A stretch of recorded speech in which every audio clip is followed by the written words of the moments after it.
He was bewildered. He had nothing to say. He was not even angry, but stood with a glass of whiskey between his hands, trying to think what had led her to such a conclusion.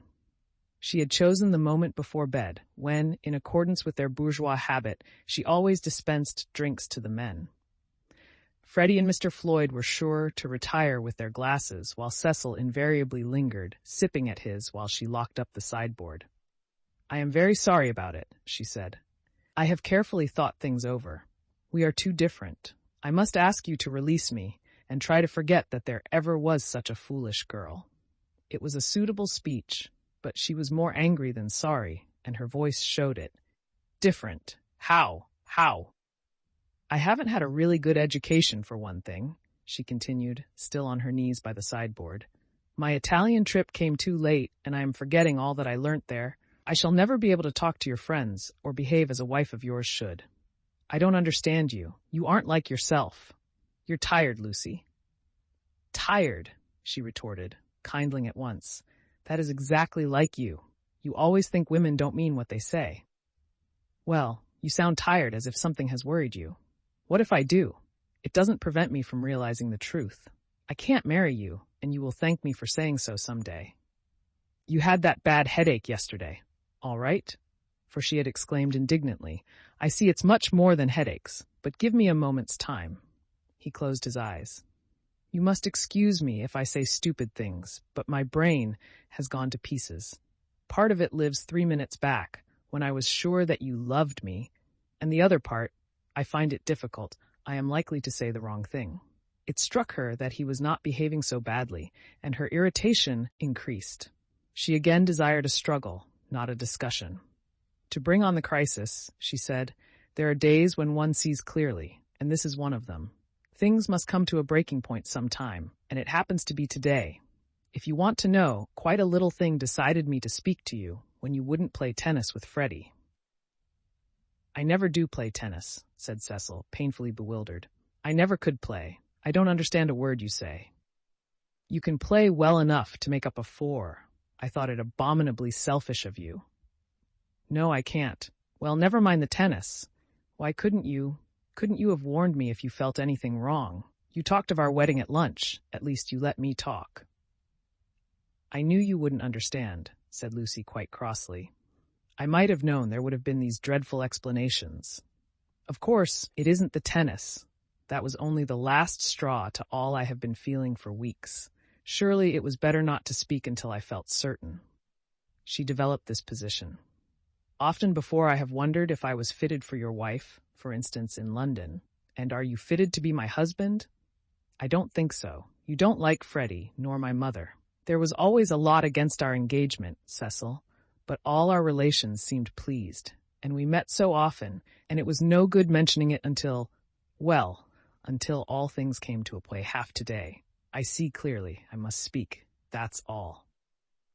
"I cannot think you were right," said Cecil gently. "I cannot tell why, but though all that you say sounds true, I feel that you are not treating me fairly.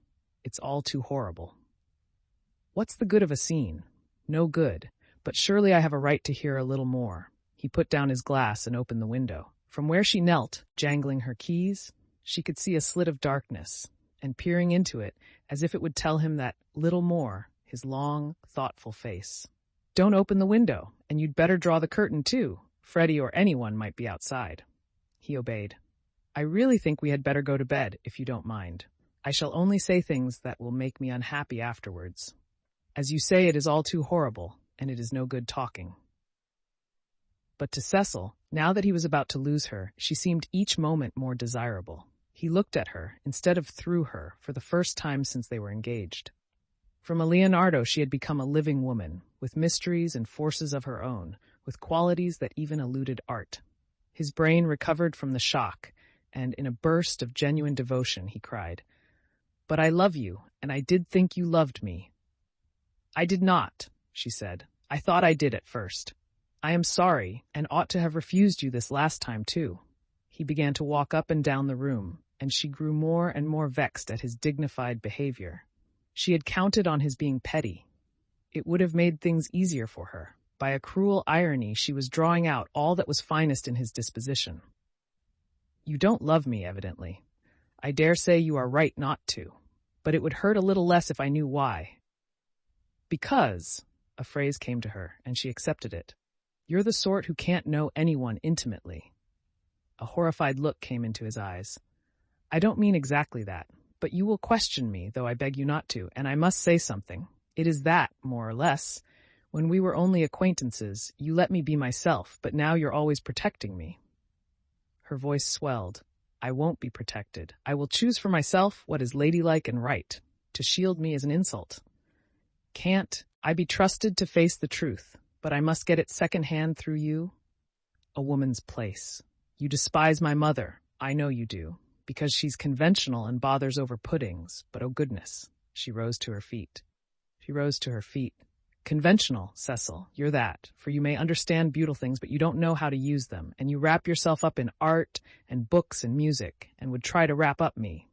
I won't be stifled, not by the most glorious music, for people are more glorious, and you hide them from me. That's why I break off my engagement. You were all right as long as you kept to things, but when you came to people... She stopped. There was a pause. Then Cecil said with great emotion, It is true. True on the whole, she corrected, full of some vague shame. True, every word. It is a revelation.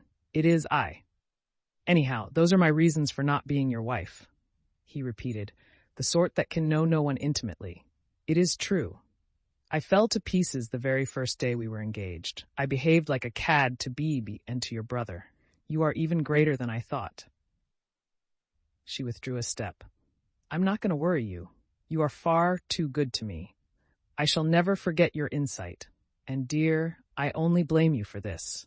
You might have warned me in the early stages before you felt you wouldn't marry me, and so have given me a chance to improve. I have never known you till this evening. I have just used you as a peg for my silly notions of what a woman should be. But this evening you are a different person, new thoughts, even a new voice. What do you mean by a new voice? She asked, seized with incontrollable anger. I mean that a new person seems speaking through you, said he. Then she lost her balance. She cried, If you think I am in love with someone else, you are very much mistaken. Of course I don't think that. You are not that kind, Lucy. Oh yes, you do think it. It's your old idea, the idea that has kept Europe back. I mean the idea that women are always thinking of men. If a girl breaks off her engagement, everyone says, oh, she had someone else in her mind. She hopes to get someone else. It's disgusting, brutal, as if a girl can't break it off for the sake of freedom. He answered reverently.